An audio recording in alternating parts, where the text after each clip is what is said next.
एक अतिशय मोठी बातमी समोर येते। मोदी संध्याकाळी राष्ट्रपतींना भेटण्याची शक्यता आहे। मोदी आजच सत्ता स्थापनेचा दावा करण्याची शक्यता आहे। ही या क्षणाची सर्वात मोठी बातमी आपण साम टीव्हीवर बघतोय। मोदी आज संध्याकाळी राष्ट्रपतींना भेटण्याची शक्यता आहे। अधिकची अपडेट घेऊयात आमचे प्रतिनिधी प्रमोद जगताप यांच्याकडून।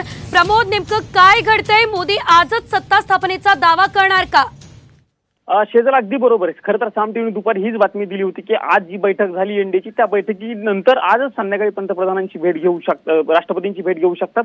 सोबतच एनडीएचे घटक पक्षाचे सगळे नेते देखील असण्याची शक्यता वर्तवली जात होती आणि तसंच बोललं जात आहे। आता सायंकाळी 7:15 वाजता राष्ट्रपती भवनाकडे भेटीची वेळ मागितल्याची देखील विश्वसनीय सूत्रांनी माहिती दिलेली आहे। आणि त्याच अनुषंगाने पंतप्रधान नरेंद्र मोदी असतील किंवा चंद्राबाबू नायडू असतील, जे टीडीपीचे प्रमुख आहेत, किंवा नितीश कुमार असतील, यांच्यासह आरएलडीचे प्रमुख असतील, जे प्रमुख पक्षांचे नेते आजच्या बैठकीत उपस्थित आहेत, ते सगळे नेते राष्ट्रपतींची भेट घेऊ शकतात आणि सायंकाळी आजच सत्ता स्थापनेचा दावा करू शकतात। आपल्या शेजल, आपण जर बघितलं तर एनडीएकडे जवळपास 292 खासदारांचं सध्या तरी बहुमत असल्याचं बघायला मिळतं आणि सत्ता स्थापनेपेक्षा जवळपास 20 खासदार हे एनडीएकडे अधिक आहेत। त्यामुळे राष्ट्रपतींकडे जाऊन सत्ता स्थापनेचा दावा हे करणार असल्याची माहिती मिळते आणि तो दिवस आजचाच निवडला असल्याचं देखील विश्वसनीय सूत्रांनी सांगितलं। त्यामुळे बघावं लागणार आहे संध्याकाळी पंतप्रधानांसोबत नेमकं सत्ता स्थापनेचा दावा करण्यासाठी कोण कोण नेते असणार आहेत।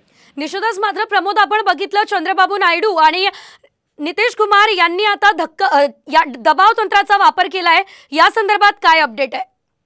अगदी बरोबर आहे शेजल, कारण ज्या प्रकारे नितीश कुमार यांच्या पक्षाचे 12 खासदार असतील आणि चंद्रबाबू नायडू यांच्या पक्षाचे 16 खासदार असतील, या दोन पक्षाच्या खासदारांची संख्या अत्यंत महत्त्वाची आहे। जर त्या दोन पक्ष इंडिया सोबत आले तर सत्ता स्थापन करण्याचा हालचाल इंडिया देखील करू शकतो। त्यामुळे निश्चित पद्धतीने या दोन्ही पक्षांचं मार्जिन जे आहे किंवा मार्केट जे आहे ते वाढल्याचं आपल्याला बघायला मिळतं आणि त्याच अनुषंगानं ह्या दोन्ही पक्षांकडे सकाळपासून किंवा कालपासूनच दबाव तंत्राची खेळी केल्याचं निश्चितच प्रमोद, या संदर्भातली सविस्तर अपडेट पुढे देखील आम्ही घेणार आहोतच। मात्र तुर्तास धन्यवाद।